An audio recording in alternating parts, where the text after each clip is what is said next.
जय हिंद दोस्तों। आज का हम लोग का टॉपिक रहने वाला है क्रांतिकारी आंदोलन जिसमें हम लोग का पहला टॉपिक रहेगा भारतीय राष्ट्रीय कांग्रेस से 1885 यानी कि भारतीय राष्ट्रीय कांग्रेस की स्थापना कब हुई थी? तो 1885 ईस्वी में हुई थी। कांग्रेस एक लैटिन अमेरिकी शब्द है। कांग्रेस कैसा शब्द है? तो यह एक लैटिन अमेरिकी शब्द है, अर्थात कांग्रेस शब्द की उत्पत्ति उत्तरी अमेरिका के राजनीतिक इतिहास की देन है, जिसका अर्थ व्यक्तियों का समूह होता है। कांग्रेस का अर्थ क्या होता है? तो व्यक्तियों का समूह होता है। कांग्रेस की स्थापना 28 दिसंबर 1885 कांग्रेस की स्थापना 28 दिसंबर 1885 में हुई। उस समय भारत का वायसराय लॉर्ड डफरिन था। कांग्रेस के संस्थापक स्कॉटलैंड के असैन्य अधिकारी ए.ओ. ह्यूम थे। इन्हें शिमला का संत यानी कि हर्मिट ऑफ शिमला कहा जाता था। कांग्रेस का पहला अधिवेशन पूना में प्रस्तावित था, किंतु वहां प्लेग नामक बीमारी फैल जाने के कारण इसे बम्बई में गोकुल दास तेजपाल संस्कृत विद्यालय में आयोजित किया गया, जिनमें से कुल 72 प्रतिनिधियों ने भाग लिया था। कांग्रेस ने अपने स्थापना के समय कुल 9 प्रस्ताव को पारित किए थे। कांग्रेस ने अपने स्थापना के समय कितने प्रस्ताव पारित किए थे? तो कुल 9 प्रस्ताव पारित किए थे।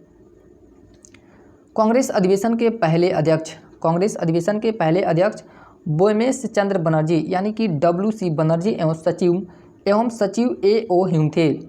ए.ओ. ह्यूम की जीवनी वेडरबर्न ने लिखा है। ए.ओ. ह्यूम की जीवनी किसने लिखा है? तो वेडरबर्न ने लिखा है। कांग्रेस की स्थापना अंग्रेजों ने अपनी खुद की सुरक्षा वाल्व के रूप में किया था। सेफ्टी वाल्व की अवधारणा का अर्थ है भारत में कांग्रेस के रूप में एक ऐसे राजनीतिक संगठन का निर्माण करना जो विदेशी शासन के प्रति संभावित राजनीतिक असंतोष की लहर को रोक सके, किंतु कांग्रेस भारतीय क्रांतिकारियों का एक मंच बन गया।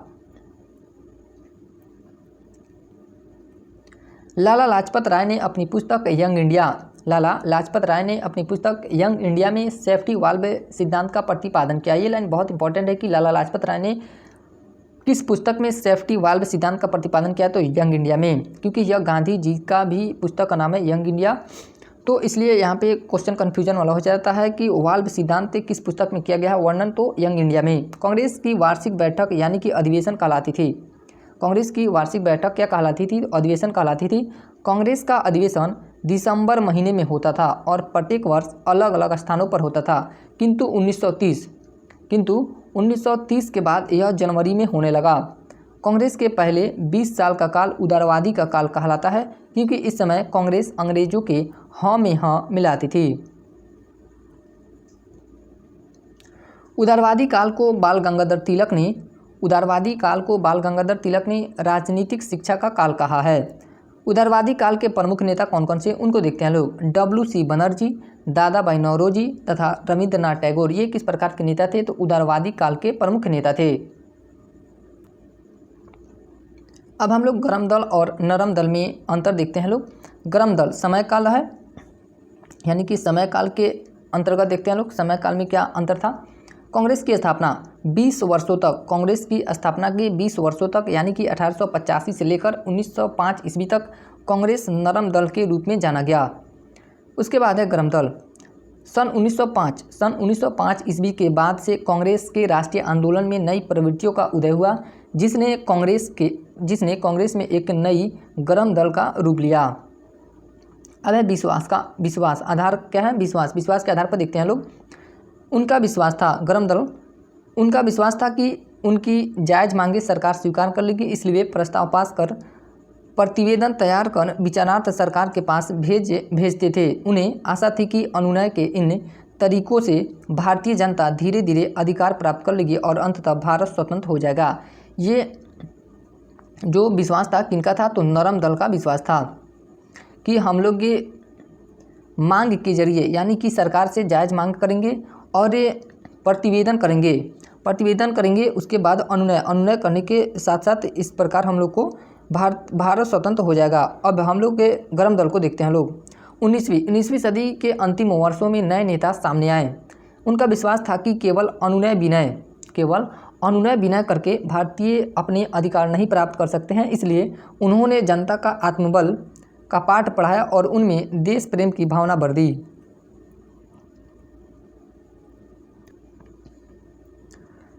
उन्होंने जनता को देश के लिए कोई भी कुर्बानी देने के लिए तैयार किया। बंकिम चंद्र चट्टोपाध्याय द्वारा लिखित गीत वंदे मातरम पूरे देश में राष्ट्रीय गीत के रूप में लोकप्रिय हुआ। प्रमुख नेता कौन कौन से थे? नरम दल और गरम दल। बाल गंगाधर तिलक, बिपिन चंद्र पाल, लाला लाजपत राय और अरविंद घोष, ये कैसे नेता थे? तो गरम दल के। और नरम दल सुरेंद्र नाथ बनर्जी, गोपाल कृष्ण गोखले, फिरोज शाह मेहता और अन्य पुराने नेता, ये सब नरम दल के नेता थे। भारत में क्रांतिकारी गतिविधियों की शुरुआत महाराष्ट्र से हुई। भारत में क्रांतिकारी गतिविधियों की शुरुआत कहाँ से हुई? तो महाराष्ट्र से हुई, जिसे उभारने का श्रेय बाल गंगाधर तिलक के पत्र केसरी को जाता है। जबकि क्रांतिकारी आंदोलन का प्रधान केंद्र बंगाल था। क्रांतिकारी आंदोलन का प्रधान केंद्र क्या था? तो बंगाल था। क्रांतिकारी आंदोलन 2 क्षेत्रों में हुई थी, पहला भारत में और दूसरा विदेश में। भारत में क्रांतिकारी आंदोलन 2 चरणों में हुई, प्रथम चरण और द्वितीय चरण, जिसमें हम लोग ये क्रांतिकारी आंदोलन का प्रथम चरण देखते हैं लोग। बाल गंगाधर तिलक ने क्रांतिकारी युवाओं को एकजुट होने, राष्ट्रवाद की भावना भरने तथा शस्त्र की प्रशिक्षण देने के लिए 1893 ईस्वी में गणपति महोत्सव तथा 1895 ईस्वी में शिवाजी महोत्सव प्रारंभ किया। किनका कहना था? बाल गंगाधर तिलक का। स्वराज मेरा जन्मसिद्ध अधिकार है और हम इसे लेकर ही रहेंगे। तिलक की प्रेरणा से महाराष्ट्र में आर्य बांधव समिति नामक क्रांतिकारी संगठन की स्थापना हुई। व्यायाम मंडल, इसकी स्थापना 1897 ईस्वी में चापेकर बंधु तथा दामोदर हरि एवं बालकृष्ण हरि ने किया था। व्यायाम मंडल की स्थापना किसने किया था? तो चापेकर बंधु तथा दामोदर हरि एवं बालकृष्ण हरि ने 1897 ईस्वी में किया था। इन्होंने पूना के प्लेग अधिकारी WC रेंड और आयरस्ट की हत्या कर दी, क्योंकि वह भारतीय जनता से सहयोग करने के बजाय टैक्स वसूल कर रहा था।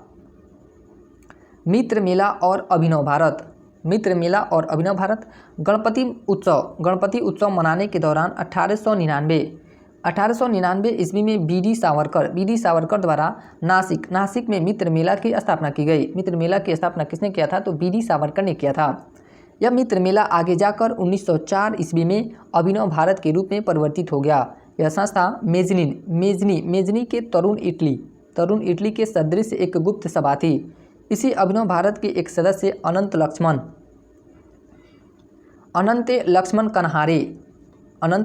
कन्हरे ने नासिक के मजिस्ट्रेट जैक्सन की हत्या कर दी। इसी घटना को नासिक षड्यंत्र केस कहते हैं। इसी संस्था के सदस्य पांडुरंग महादेव वापट को बम बनाने की कला सीखने के लिए पेरिस भेजा गया था। 1906 ईस्वी में सावरकर कानून की पढ़ाई के लिए लंदन चले गए, जहां 1857 की क्रांति की 50वीं सालगिरह मनाई जा रही थी। इन्होंने अपनी पुस्तक इंडिया वार फॉर फ्रीडम में 1857 की क्रांति को भारत का पहला स्वतंत्रता संग्राम कहा है। उसके बाद है अनुशीलन समिति। उसके बाद अगला टॉपिक का नाम क्या है? अनुशीलन समिति। यह बंगाल की पहली क्रांतिकारी संस्था थी। यह कहाँ की पहली क्रांतिकारी संस्था थी? तो बंगाल की पहली क्रांतिकारी संस्था थी, जिसकी स्थापना 24 मार्च 1902 को मिदनापुर में ज्ञानेंद्र नाथ बसु द्वारा तथा कलकत्ता में जतीन्द्र नाथ बनर्जी और वारिंद्र कुमार घोष के द्वारा किया गया था। प्रारंभ में इस समिति का नाम भारत अनुशीलन समिति था। भारत अनुशीलन समिति था, जिसके अध्यक्ष प्रमथ नाथ मित्रा और उपाध्यक्ष चित्तरंजन दास थे। इस संस्था में निवेदिता एकमात्र महिला सदस्य थी। इस संस्था में निवेदिता एकमात्र क्या थी? तो महिला सदस्य थी। उसके बाद है युगांतर समिति। बंगाल के क्षेत्र में क्रांतिकारी आंदोलन वारिंद्र नाथ घोष तथा भूपेंद्र नाथ घोष ने किया। इन्होंने युगांतर नामक पत्रिका में कहा कि यदि 30 करोड़ भारतीयों के 60 करोड़ हाथ एक साथ खड़े हो जाएं तो कोई अंग्रेज की ताकत नहीं कि उसे रोक सके। खुदीराम बोस एवं प्रफुल्ल चाकी इस समिति के सक्रिय सदस्य थे। किस समिति के? तो युगांतर समिति के। प्रफुल्ल चाकी तथा खुदीराम बोस ने 1908 ईस्वी में मुजफ्फरपुर के जज किंग्सफोर्ड की गाड़ी पर बम फेंक दिया, किंतु दुर्भाग्य से किंग्सफोर्ड की पत्नी कैनेडी एवं पुत्री की मृत्यु हो गई। प्रफुल्ल चाकी पुलिस की डर से आत्महत्या कर लिए, जबकि अंग्रेजों ने खुदीराम बोस को 11 अगस्त 1908 को लगभग 18 वर्ष की आयु में मुजफ्फरपुर जेल में फांसी दे दिया। यह सबसे कम उम्र में फांसी चढ़ने वाले क्रांतिकारी थे। खुदीराम बोस सबसे कम उम्र में फांसी चढ़ने वाले क्रांतिकारी थे। उसके बाद है अलीपुर षड्यंत्र केस। अगला टॉपिक का नाम क्या है? अलीपुर षड्यंत्र केस। अंग्रेजी सरकार ने मानीकटोला उद्यान एवं कलकत्ता में अवैध हथियारों के तलाशी के दौरान कई व्यक्तियों को गिरफ्तार कर अलीपुर कारागार यानी कि कलकत्ता में डाल दिया गया, जिसे अलीपुर षड्यंत्र केस कहते हैं। इसमें अरविंद घोष एवं वारिंद्र घोष गिरफ्तार किए गए थे, जिसमें से वारिंद्र घोष को आजीवन कालापानी की सजा दी गई एवं चितरंजन दास के बचाव से अरविंद घोष बरी हो गए। इस घटना के बाद अरविंद घोष सन्यासी बन गए और पौंडीचेरी चले गए, जहां उन्होंने ओरोविले आश्रम की स्थापना की। ओरोविले आश्रम की स्थापना किसने किया था? तो अरविंद घोष ने किया था। उसके बाद आता है बंगाल विभाजन। 1905 में बंगाल विभाजन होता है। वर्ष 1905 आते आते बंगाल में राष्ट्रवाद की भावना चरम सीमा पर पहुंच गया था। अतः राष्ट्रीय चेतना को समाप्त करने के लिए अंग्रेजों ने बंगाल का विभाजन किया। बंगाल विभाजन की घोषणा लॉर्ड कर्जन ने 19 जुलाई 1905 को किया, जो 16 अक्टूबर 1905 ईस्वी को विभाजन लागू हुआ। यानी कि जो बंगाल विभाजन की घोषणा हुई थी 19 जुलाई 1905 को घोषणा हुई थी, और लागू कब से हुआ था? 16 अक्टूबर 1905 को लागू हुआ था। बंगाल विभाजन के समय बंगाल का lieutenant governor sir Andrews Fraser था। इसी दिन 19 अक्टूबर 1905 ईस्वी को शोक दिवस के रूप में मनाया गया है। रविंद्रनाथ टैगोर के कहने पर इसे रक्षाबंधन दिवस के रूप में मनाया गया। बंगाल विभाजन के अवसर पर ही रविंद्रनाथ टैगोर ने अपना प्रसिद्ध गीत अमार सोनार बांग्ला लिखा, जो वर्तमान में बांग्लादेश का राष्ट्रीय गान है। अमार सोनार बांग्ला किस देश का राष्ट्रीय गान है? तो बांग्लादेश का। बंगाल विभाजन लॉर्ड कर्जन ने सांप्रदायिकता के आधार पर विभाजन कर दिया, किंतु अंग्रेजों ने बंगाल विभाजन का कारण प्रशासनिक सुधार को बताया। पूर्वी बंगाल में मुसलमानों को अधिक रखा और पश्चिम बंगाल में हिंदुओं को अधिक रखा। अंग्रेज मुसलमानों के संरक्षक का काम करने लगे और उन्होंने पूर्वी बंगाल में हिंदुओं से लड़वाने लगे, जबकि पश्चिम बंगाल में अल्पसंख्यक मुसलमानों से अंग्रेज यह कहते थे कि हम तुम्हारे संरक्षक बनकर रहेंगे। अंग्रेज बंगाल से फूट डालो और शासन करो की नीति प्रारंभ कर दिया। अंग्रेजों की बंगाल विभाजन की नीति सफल नहीं हो पाई, क्योंकि 1905 ईस्वी में बंगाल के टाउन हाउस से स्वदेशी तथा बहिष्कार आंदोलन प्रारंभ हो गया था। भारतीयों ने अंग्रेज के वस्त्र, विद्यालय, वस्तुएं इत्यादि का बहिष्कार किया और स्वदेशी वस्तुओं को अपनाया। भारतीय लोगों ने अंग्रेजों के कपड़े धुलने, उनके यहाँ नौकरी करने तथा उनके विद्यालय में पढ़ने से मना कर दिया। इस आंदोलन के दौरान भारतीयों ने विदेशी कपड़ों को जला दिया, जिसे रविंद्रनाथ टैगोर ने एक निष्ठुर अपराध कहा। बंगाल में ब्रिटेन के वस्तुओं के बहिष्कार का सुझाव सर्वप्रथम कृष्ण कुमार मित्र ने दिया था। ये भी लाइन बहुत इंपॉर्टेंट है कि बंगाल में ब्रिटेन के वस्तुओं के बहिष्कार का सुझाव सर्वप्रथम किसने दिया था? तो कृष्ण कुमार मित्र ने दिया था। स्वदेशी आंदोलन के प्रमुख नेता बेमेश चंद्र बनर्जी, सुरेंद्रनाथ बनर्जी, बिपिन चंद्र पाल एवं रविंद्रनाथ टैगोर इत्यादि थे। स्वदेशी आंदोलन के प्रमुख नेता कौन कौन थे? तो बेमेश चंद्र यानी कि WC बनर्जी, सुरेंद्रनाथ बनर्जी, बिपिन चंद्र पाल और रविंद्रनाथ टैगोर इत्यादि थे। इन्होंने बंगाल विभाजन को रद्द करने के लिए बंग भंग आंदोलन चलाया।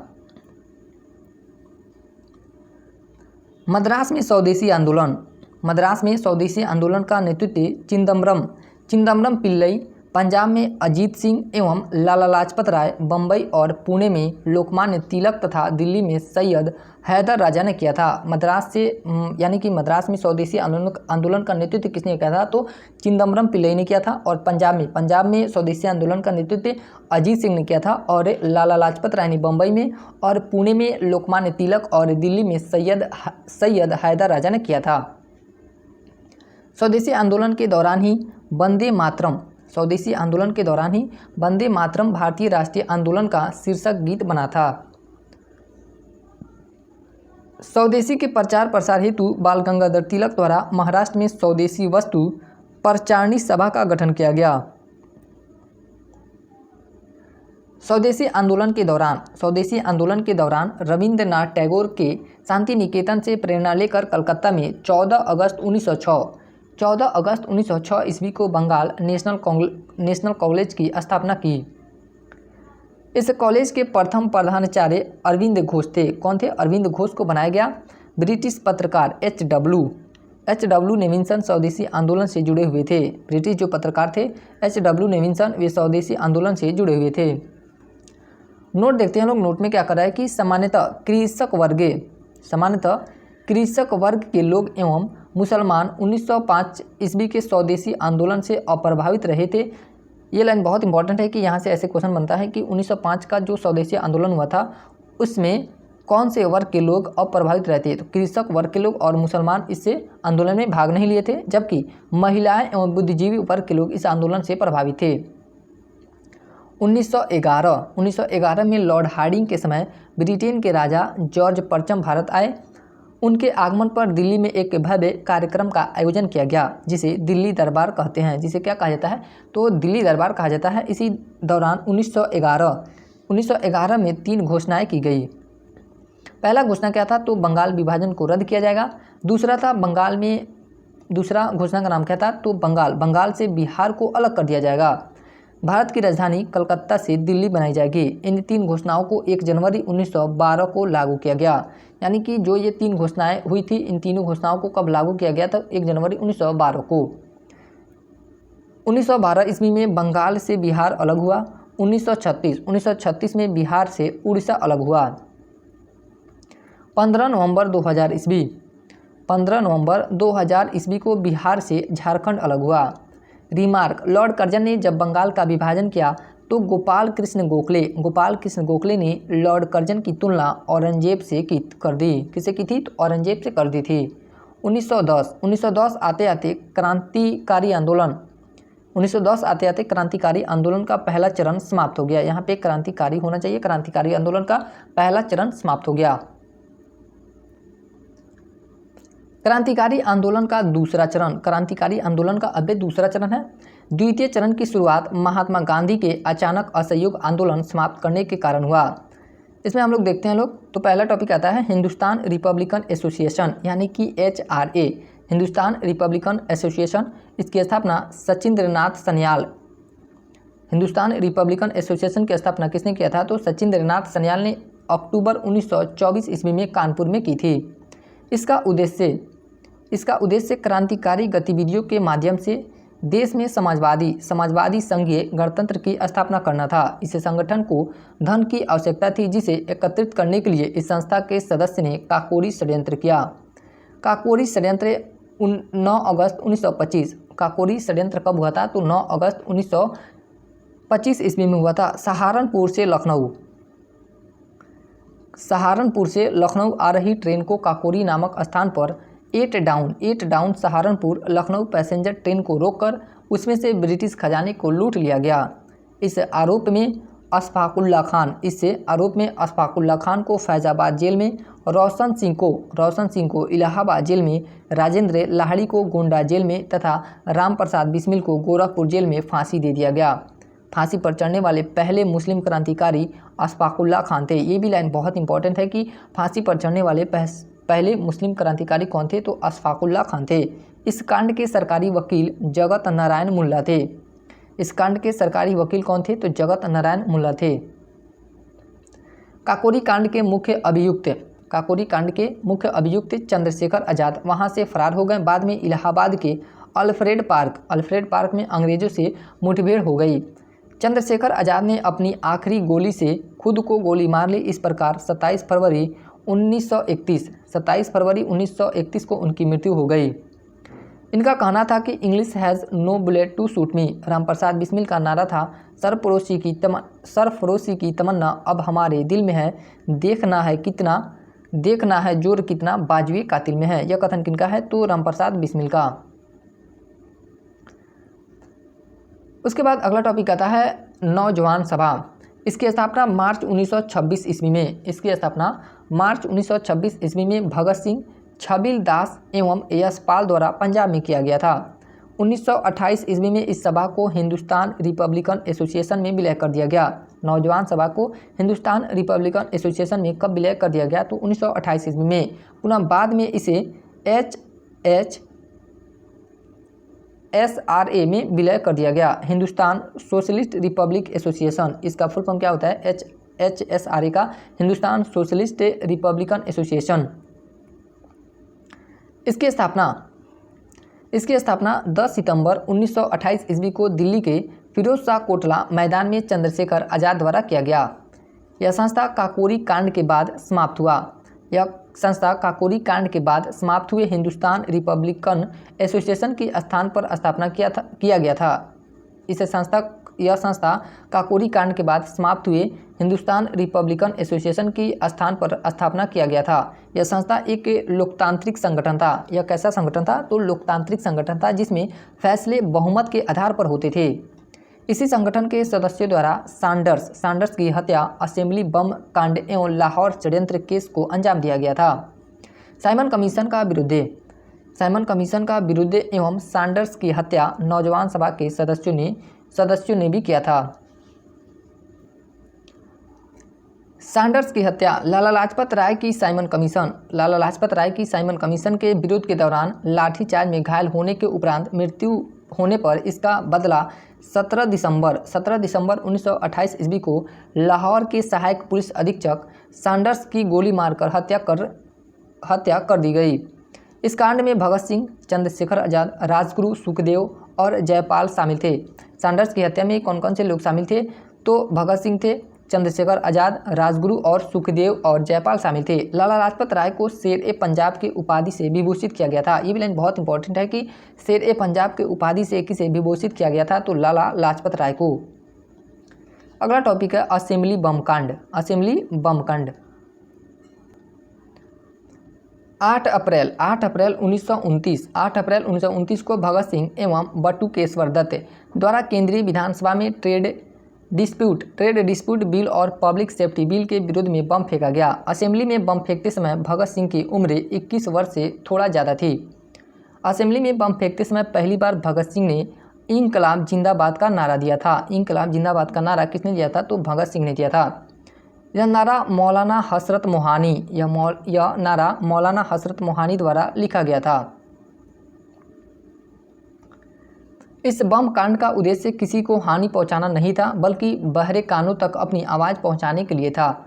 भगत सिंह ने कहा, अंग्रेज सोए हुए हैं और इन्हें जगाने का यही रास्ता है। इस कांड के लिए भगत सिंह एवं बटुकेश्वर दत्त को उम्र कैद की सजा दी गई। उसके बाद अगला टॉपिक आता है लाहौर षड्यंत्र केस।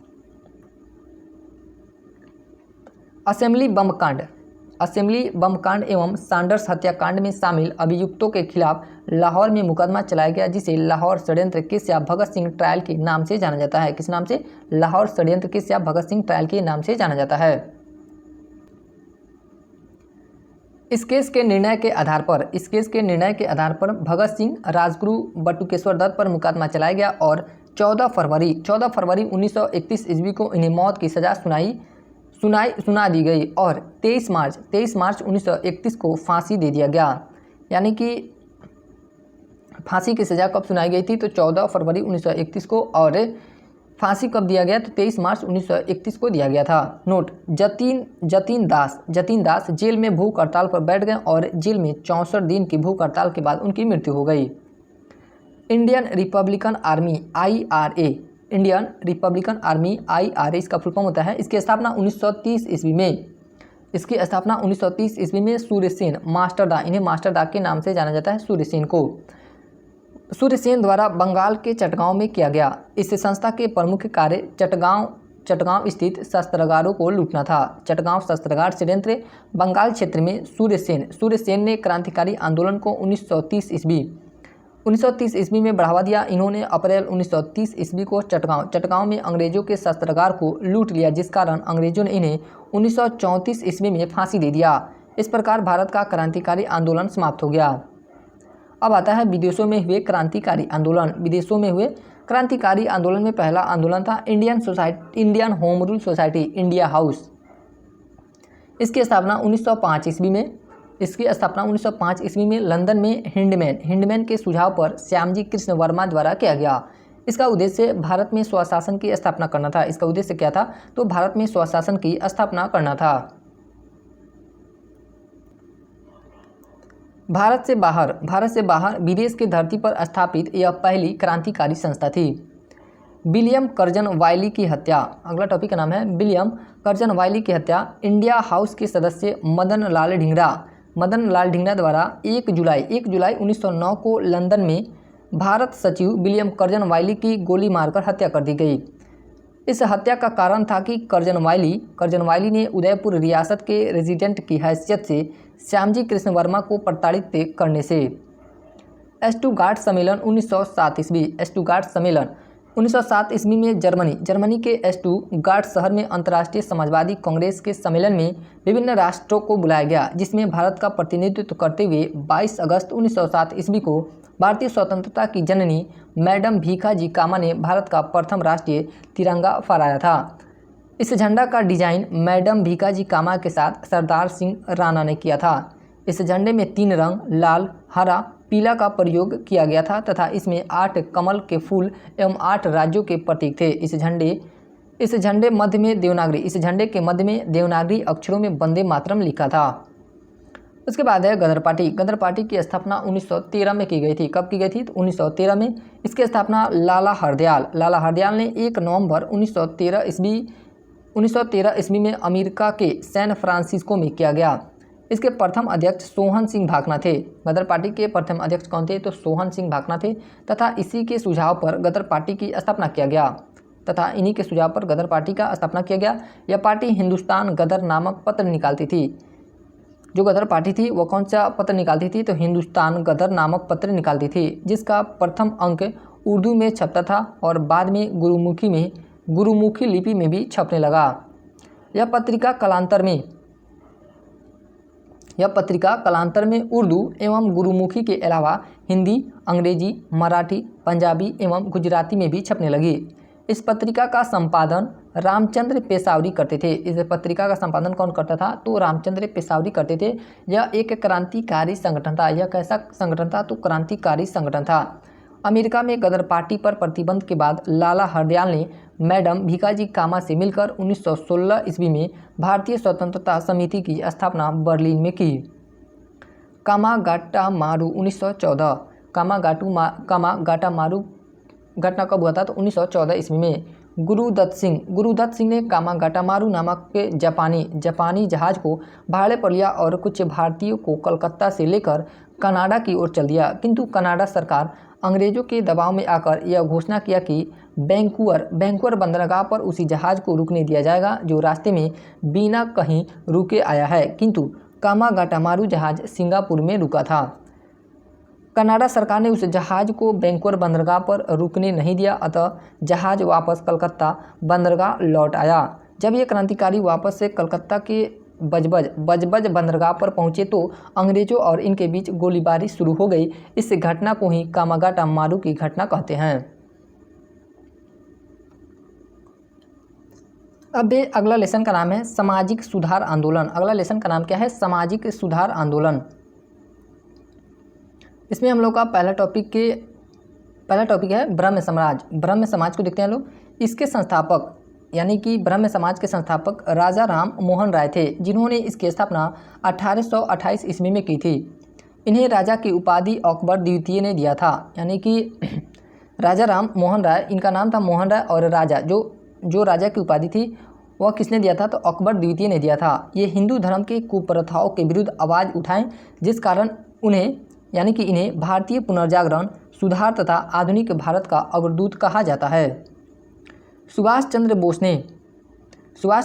ने इन्हें युगदूत कहा है। क्या कहा है? युगदूत कहा है। इन्होंने डेविड हेयर की सहायता से 1817 ईस्वी में हिंदू कॉलेज की स्थापना तथा 1825 ईस्वी में वेदांत कॉलेज की स्थापना की। 1829 ईस्वी में विलियम बेंटिंग के सहयोग से इन्होंने सती प्रथा का अंत कर दिया गया। ये इनका जो काम था बहुत इम्पॉर्टेंट काम है कि 1829 ईस्वी में विलियम बेंटिंग के सहयोग से इन्होंने सती प्रथा का अंत कर दिया। इन्होंने सती प्रथा का घोर विरोध अपनी पुस्तक संवाद कौमुदी के माध्यम से किया। इन्होंने सती प्रथा का घोर विरोध अपनी इनकी पुस्तक का नाम क्या है? तो संवाद कौमुदी। इन्हें फारसी, बंगाली, अंग्रेजी तथा उर्दू का अच्छा ज्ञान था। इन्हें फारसी, बंगाली, अंग्रेजी तथा उर्दू का अच्छा ज्ञान था। इन्होंने सर्वाधिक पत्रिका फारसी भाषा में लिखा। 1821 ईस्वी में संवाद कौमुदी बंगाली भाषा में तथा 1822 ईस्वी में मिरातुल अखबार फारसी में प्रकाशन किया। 1833 ईस्वी में लंदन में मेनिंजाइटिस के कारण इनकी मृत्यु हो गई। इनके दो प्रमुख शिष्य देवेंद्र नाथ टैगोर तथा केशव चंद्र सेन थे। इसके पश्चात 1843 ईस्वी में देवेंद्र नाथ टैगोर ने ब्रह्म समाज का नेतृत्व किया। देवेंद्र नाथ टैगोर तथा केशव चंद्र के बीच मतभेद हो गया, जिस कारण इन दोनों ने ब्रह्म समाज को छोड़ दिया। देवेंद्र नाथ टैगोर ने 1865 ईस्वी में भारतीय आदि ब्रह्म समाज की स्थापना की, जबकि 1865 ईस्वी में ही केशव चंद्र सेन ने एक नया संगठन नवीन ब्रह्म समाज या भारतीय ब्रह्म समाज की स्थापना की। उसके बाद है अगला टॉपिक के आर्य समाज। इसके संस्थापक दयानंद सरस्वती थे। आर्य समाज के संस्थापक कौन थे? तो दयानंद सरस्वती थे। दयानंद सरस्वती का जन्म गुजरात में 1834 ईस्वी में हुआ था। इनका वास्तविक नाम मूल शंकर था। दयानंद सरस्वती का वास्तविक नाम क्या था? तो मूल शंकर था। इनके गुरु बिरजानंद थे। इनके गुरु का नाम क्या था? तो बिरजानंद था। इन्होंने आर्य समाज की स्थापना 1875 ईस्वी में मुंबई में किया और 1877 में इसकी शाखा लाहौर में खोली।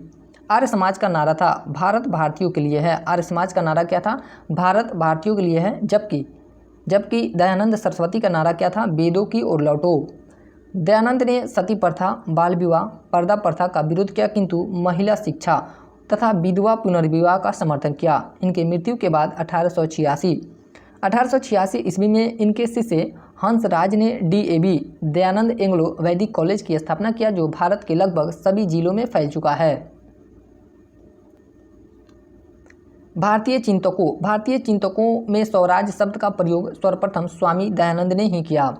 स्वामी दयानंद सरस्वती पहले व्यक्ति थे जिन्होंने हिंदी को राष्ट्रभाषा के रूप में स्वीकार किया। स्वामी दयानंद सरस्वती ने सत्यार्थ प्रकाश ग्रंथ में अपने विचारों को प्रतिपादन किया। वैलेंटाइन सिरोल ने अपनी पुस्तक इंडियन अनरेस्ट में आर्य समाज को भारतीय अशांति का जन्मदाता कहा। वैलेंटाइन सिरोल ने अपनी पुस्तक इंडियन अनरेस्ट में आर्य समाज को भारतीय अशांति का जन्मदाता कहा। अब है नोट देखते हैं लोग। वैलेंटाइन ने बाल गंगाधर तिलक को भारतीय असंतोष का पिता के रूप में बताया। वैलेंटाइन सिरोल ने बाल गंगाधर तिलक को भारतीय असंतोष का पिता के रूप में बताया। उसके बाद है अगला टॉपिक के रामकृष्ण मिशन। अगला टॉपिक का नाम क्या है? रामकृष्ण मिशन। इन्होंने अपने गुरु परमहंस की स्मृति में 1897 ईस्वी में रामकृष्ण मिशन की स्थापना की। इनके संस्थापक स्वामी विवेकानंद थे।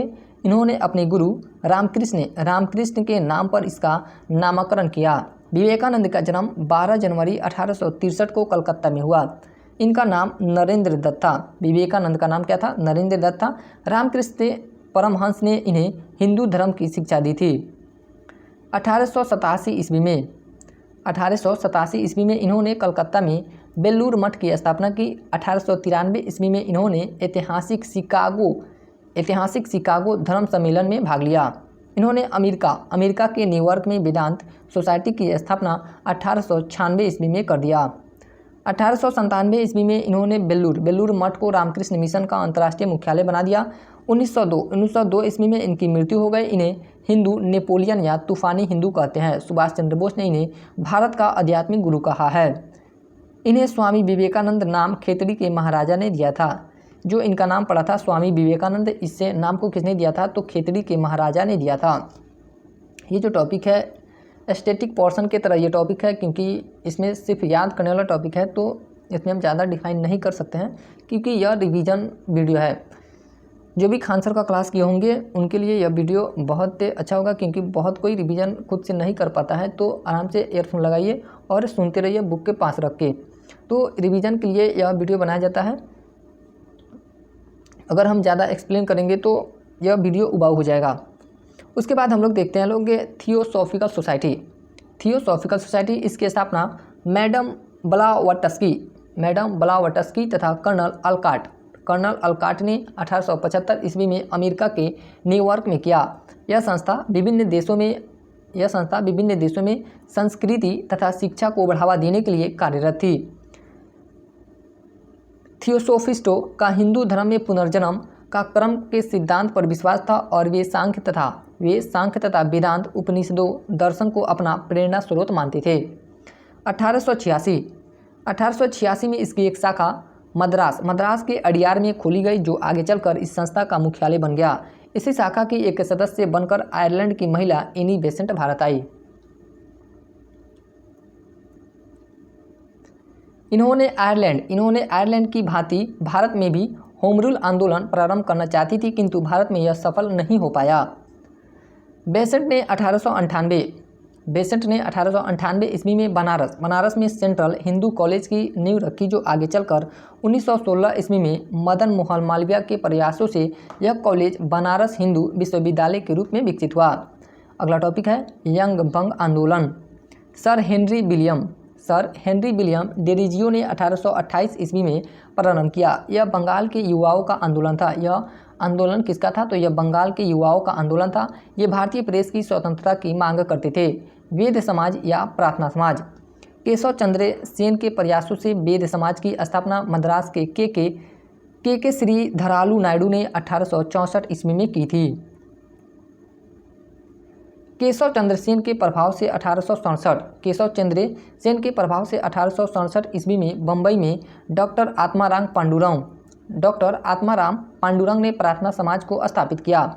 डॉक्टर आत्माराम पांडुरंग तथा महादेव गोविंद रनाडे ने प्रार्थना समाज को स्थापित किया। प्रार्थना समाज में दलितों, अछूतों, पिछड़ों तथा पीड़ितों की दशा एवं दिशा में सुधार हेतु दलित जाति मंडला समाज सेवा संघ सोशल सर्विस लीग का गठन किया गया। शिक्षा के प्रचार प्रसार हेतु रनाडे ने पूना में 1884 ईस्वी में दक्कन एजुकेशनल सोसाइटी तथा 1891 ईस्वी में विधवा पुनर्विवाह को प्रोत्साहित करने के लिए विधवा पुनर्विवाह संघ की स्थापना की। रनाडे को पश्चिम भारत में सांस्कृतिक पुनर्जागरण का अग्रदूत माना जाता है। रनाडे को पश्चिम भारत में सांस्कृतिक पुनर्जागरण का क्या माना जाता है? तो अग्रदूत माना जाता है। स्त्री शिक्षा के लिए श्री केशव कर्वे ने 1916 ईस्वी में बम्बई में प्रथम भारतीय महिला विश्वविद्यालय की स्थापना की। प्रथम भारतीय महिला विश्वविद्यालय की स्थापना किसने किया था? तो केशव कर्वे ने। और कब किया था? 1916 ईस्वी में। परमहंस मंडली क्या था? उसको देखते हैं लोग। 1849 ईस्वी में महाराष्ट्र में आत्माराम पांडुरंग तथा उनके 3 सहयोगियों दादोबा पांडुरंग, बालकृष्ण जयकर एवं जाम्बेकर शास्त्री के साथ मिलकर परमहंस मंडली की स्थापना की थी। इस मंडली का मुख्य उद्देश्य धर्म तथा समाज के प्रति सुधार लाकर सामाजिक असमानता तथा भेदभाव को मिटाना था। सत्य शोधक समाज। अगला टॉपिक आता है हम लोग का सत्य शोधक समाज। इसकी स्थापना ज्योतिराव गोविंदराव फुले यानी कि उर्फ ज्योतिबा फुले ने 1873 ईस्वी में बम्बई महाराष्ट्र में की थी। इसने निम्न जातियों को ब्राह्मणवादी व्यवस्था से मुक्त कराने हेतु स्थापना किया था। ज्योतिराव फुले ने एक पुस्तक गुलामगिरी का प्रकाशन किया। ज्योतिराव फुले का पुस्तक का नाम क्या था? तो गुलामगिरी का प्रकाशन किया, जिसमें ब्राह्मणों को प्रभुत्व चुनौती दी और पुरोहित वर्ग को समाज का शोषक सिद्ध किया। अगला टॉपिक आता है बायकोम सत्याग्रह देखते हैं लोग। यह आंदोलन केरल में 1924 ईस्वी में चलाया गया था। बायकोम सत्याग्रह कहाँ चलाया गया था? तो 1924 में। और कहाँ पे? तो केरल में। इस आंदोलन का मुख्य उद्देश्य मंदिर में निम्न जाति को प्रवेश को लेकर चलाया गया था। इस आंदोलन का नेतृत्व टी के माधवन ने किया था। नारायण गुरु ने कहा था कि मानव के लिए एक धर्म, एक जाति और एक ईश्वर है। अरुविपुरम आंदोलन 1888 ईस्वी में नारायण गुरु के ही द्वारा चलाया गया था।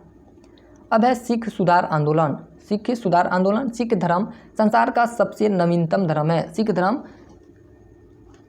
संसार का सबसे नवीनतम धर्म है। इसके संस्थापक गुरु नानक थे। सिख धर्म के संस्थापक कौन थे? गुरु नानक थे। कूका आंदोलन यह 1840 ईस्वी में पंजाब के क्षेत्र से शुरू हुआ। इसका नेतृत्व भगत जवाहर मल ने किया था। कूका आंदोलन का नेतृत्व किसने किया था? तो भगत जवाहर मल ने किया था। इस आंदोलन की स्थापना 1840 ईस्वी में की गई। यह आंदोलन शीघ्र ही खत्म हो गया था क्योंकि यह धार्मिक आंदोलन से ज़्यादा राजनीतिक आंदोलन बन गया था। अब है जनजातीय आंदोलन। जनजातीय आंदोलन भारत के विभिन्न क्षेत्रों में रहने वाले जनजाति यानी कि आदिवासी जो अंग्रेजी नीति से त्रस्त हो चुके थे, वे सभी मिलकर अंग्रेजों के विरुद्ध कई विद्रोह किए थे। जनजाति को आदिवासी नाम से सर्वप्रथम ठक्कर बापा ने संबोधित किया था। ये लाइन बहुत इंपॉर्टेंट है कि जनजाति को आदिवासी नाम से सर्वप्रथम किसने संबोधित किया था? तो ठक्कर बापा ने। आदिवासी लोग बाहरी लोगों को दीकू नाम से पुकारते थे। इसमें सबसे पहला है जनजातीय विद्रोह में सन्यासी विद्रोह। इस विद्रोह की शुरुआत 1760 ईस्वी में से माना जाता है जो लगभग 1800 ईस्वी तक चला था। अंग्रेजों ने अकाल पड़ने के बाद भी कर में कोई कमी नहीं किया, जिस कारण सन्यासियों ने विद्रोह कर दिया। यह विद्रोह बंगाल से प्रारंभ हुआ था। सन्यासी विद्रोह कहाँ से प्रारंभ हुआ था? तो बंगाल से प्रारंभ हुआ था। इस विद्रोह को वारेन हेस्टिंगस के द्वारा नियंत्रित किया गया। इस विद्रोह में शामिल लोग ओम वंदे मातरम का नारा लगाते थे। इसकी चर्चा बंकिम चंद्र चटर्जी की पुस्तक आनंद मठ में है। पागलपंथी पागलपंथी गारो जनजाति का एक अर्थ धार्मिक संप्रदाय था। यह धार्मिक के पंथ सत्य, समानता, बंधुत्व आदि पर बल देता था। यह बंगाल से क्षेत्र से हुआ। इसकी शुरुआत 1825 ईस्वी में करम शाह ने किया। बाद में इसका नेतृत्व उनके पुत्र टीपू मीर ने किया। फरैजी विद्रोह, अगला विद्रोह कौन है? फरैजी विद्रोह। इसकी शुरुआत बंगाल में हाजी सरेतुल्ला तथा दादू मीर के नेतृत्व में किया गया था। चुआर तथा हो विद्रोह, इस विद्रोह को भूमि विद्रोह के नाम से जानते हैं। किस विद्रोह को भूमि विद्रोह के नाम से जानते हैं? तो चुआर तथा हो विद्रोह के नाम से। इस विद्रोह का प्रमुख केंद्र बंगाल के मेदिनीपुर जिले थे जो छोटा नागपुर तथा सिंहभूम जिले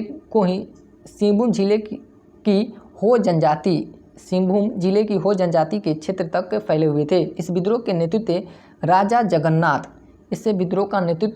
जगन्नाथ थे तथा और दुर्जन सिंह कर रहे थे। उसके बाद आता है अहोम विद्रोह। यह असम में प्रारंभ हुआ था। अहोम विद्रोह कहाँ प्रारंभ हुआ था? तो असम में। इसका नेतृत्व 1828 ईस्वी में गोमखर कुंवर ने किया। खासी विद्रोह, यह मेघालय में खासी पहाड़ी से 1833 ईस्वी में प्रारंभ हुआ। इसका नेतृत्व तीरथ सिंह ने किया। इसका नेतृत्व किसने किया था? तो तीरथ सिंह ने। खासी लोग मेघालय में फैली जैंतिया तथा गारो पहाड़ियों के बीच निवास करते हैं। खासी लोग मेघालय में फैली जैंतिया और गारो पहाड़ियों के बीच में निवास करते हैं। उसके बाद है अगला विद्रोह का नाम है रामोसी विद्रोह।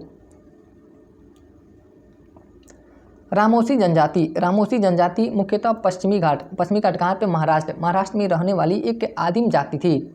यह विद्रोह 1822 ईस्वी में चित्तर सिंह के द्वारा प्रारंभ किया गया। चित्तर सिंह के बाद इस विद्रोह का नेतृत्व नरसिंह दात्रे पंतकर ने किया था। किसने किया था? पंतकर ने किया था। यह किसानों का विद्रोह था। रामोसी विद्रोह किसका विद्रोह था? तो किसानों का विद्रोह था।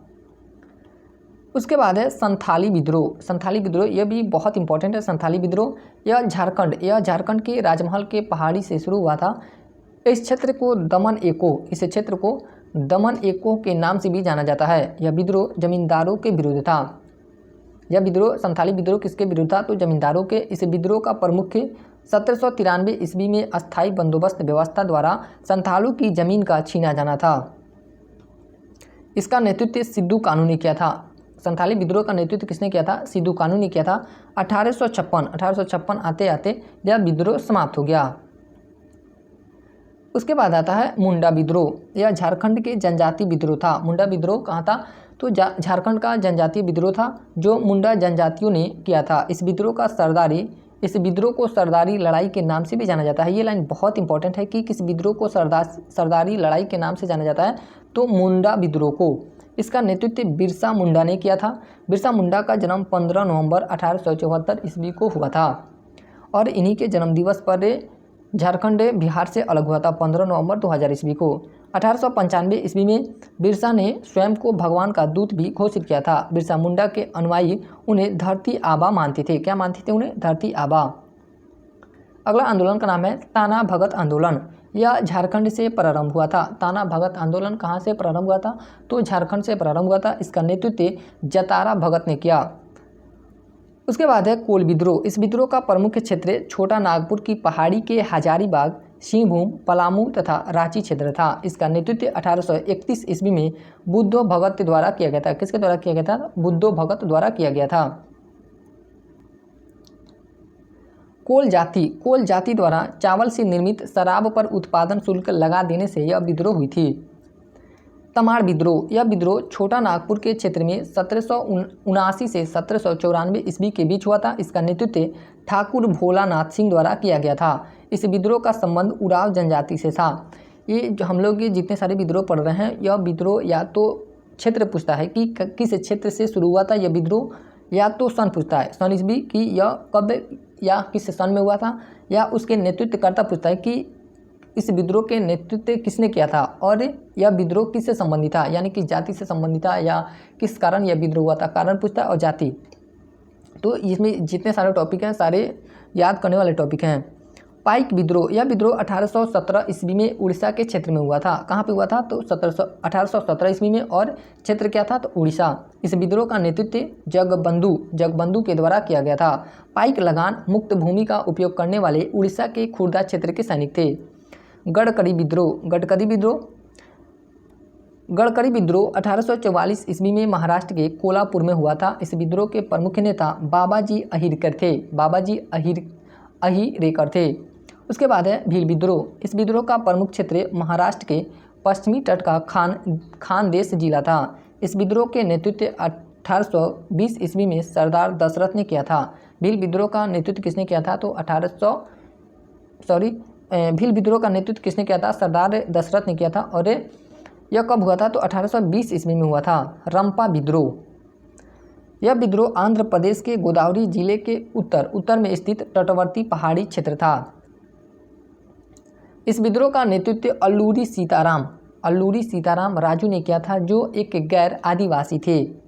सीताराम राजू गांधी जी के असहयोग आंदोलन से प्रेरित था। सीताराम राजू गांधी जी के किस आंदोलन से प्रेरित था? तो असहयोग आंदोलन से प्रेरित था, लेकिन आदिवासी कल्याण हेतु हिंसा को आवश्यक मानता था। उसके बाद देखते हैं लोग किसान विद्रोह। अंग्रेजों ने भारतीय किसानों का शोषण बहुत बड़े पैमाने पर करने लगे थे, जिस कारण भारतीय किसान अत्यधिक गरीब हो गए और उसने भारत के विभिन्न क्षेत्रों से विद्रोह प्रारंभ कर दिया, जिसमें पहला विद्रोह आता है पावना विद्रोह। यह 1873 ईस्वी में हुआ था। यह विद्रोह बंगाल के पावना जिले के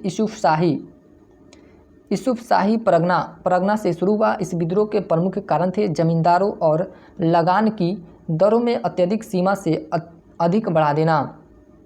इस विद्रोह के प्रमुख नेता ईशान चंद्र राय, शंभू पाल तथा केशव चंद्र राय एवं खोदी मल्ला आदि थे।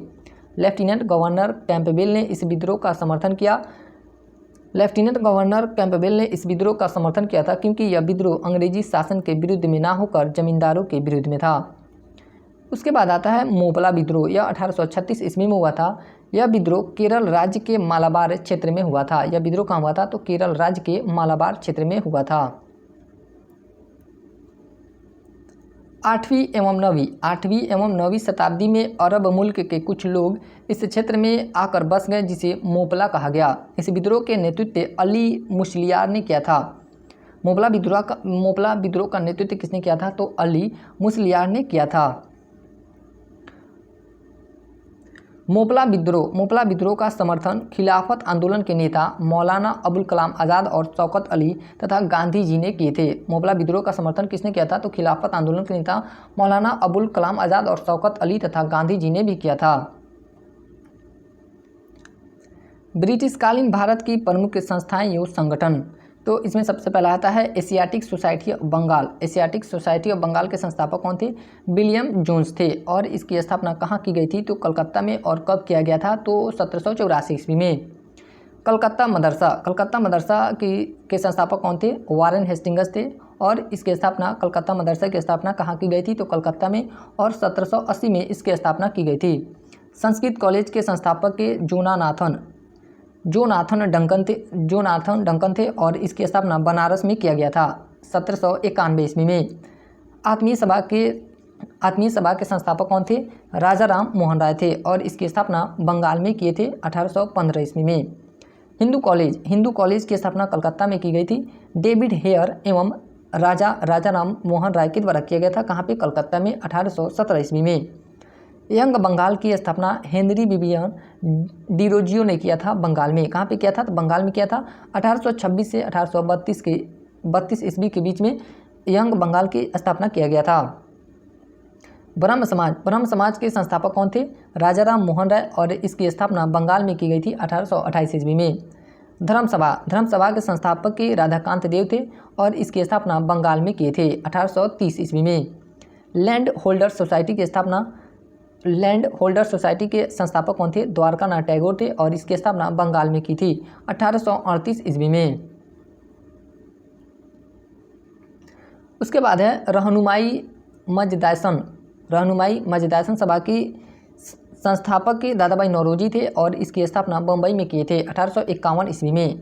राधा स्वामी आंदोलन के संस्थापक के स्वामी जी महाराज थे, कौन थे, स्वामी जी महाराज, और इसकी स्थापना यह आंदोलन आगरा से इसकी शुरुआत होती है और कब होती है, तो 1861 ईस्वी में। प्रार्थना सभा के संस्थापक के महादेव गोविंद रनाडे और आत्माराम पांडुरंग थे और इसकी स्थापना महाराष्ट्र में किए थे 1867 ईस्वी में। भारतीय सुधार संघ के संस्थापक केशव चंद्र सेन थे, कलकत्ता में इसकी स्थापना किए थे 1870 ईस्वी में।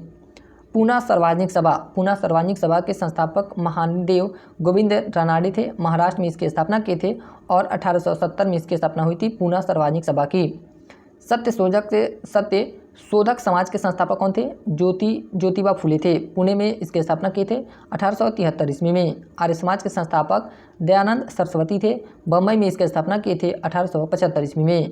थियोसॉफिकल सोसाइटी के संस्थापक कौन थे, कर्नल अलकाट एवं मैडम वलावटस्की, और इसकी स्थापना कब हुआ था, तो न्यूयॉर्क और अडयार मद्रास में, दोनों जगह इसकी स्थापना हुआ था थियोसॉफिकल सोसाइटी का, न्यूयॉर्क और अडयार मद्रास में। 1875 से 1882 ईस्वी तक इस सोसाइटी का प्रभाव रहा था। मोहम्मडन एंग्लो ओरिएंटल कॉलेज के संस्थापक के सर सैयद अहमद खान थे और इसकी स्थापना अलीगढ़ में किया था 1875 ईस्वी में। दक्कन एजुकेशन सोसाइटी के संस्थापक कौन थे, तो इसके संस्थापक के विष्णु शास्त्री चिपलुगढ़ और तिलक गोपाल गणेश आगरकर तथा महादेव बल्लाल नाम जोशी थे, पुणे में इसकी स्थापना किए थे 1884 ईस्वी में। सेवा सदन के संस्थापक के BM मालाबारी थे, बम्बई में इसकी स्थापना किए थे 1850 ईस्वी में। देव समाज के संस्थापक शिव नारायण अग्निहोत्री थे, देव समाज के संस्थापक कौन थे, शिव नारायण अग्निहोत्री थे, लाहौर में इसकी स्थापना किए थे 1887 ईस्वी में। अहमदिया आंदोलन के संस्थापक अहमदिया आंदोलन के नेतृत्वकर्ता कौन थे, मिर्ज़ा गुलाम अहमद, गुरदासपुर पंजाब में यह आंदोलन सक्रिय रहा था 1889 ईस्वी में। दी सर्वे ऑफ इंडियन सोसाइटी के संस्थापक गोपाल कृष्ण गोखले थे, पुणे महाराष्ट्र में इसकी स्थापना किए थे 1905 ईस्वी में। भारत स्त्री मंडल की स्थापना किसने किया था, संस्थापक सरलाबाई देवी चौधरानी थी। भारत स्त्री मंडल के संस्थापक कौन थी, तो सरलाबाई देवी चौधरानी, इलाहाबाद में इसकी स्थापना की थी 1910 ईस्वी में। जस्टिस पार्टी के संस्थापक कौन थे, CN Mudaliar, TM Nair, P त्यागराया चिट्टी, मद्रास में इसकी स्थापना होती है 1916 से 17 ईस्वी के बीच में। विश्व भारती के संस्थापक कौन थे, रविंद्रनाथ टैगोर, रविंद्रनाथ टैगोर। शांति निकेतन बीरभूम जिला पश्चिम बंगाल में इसकी स्थापना होती है और कब होती है, 1921 ईस्वी में।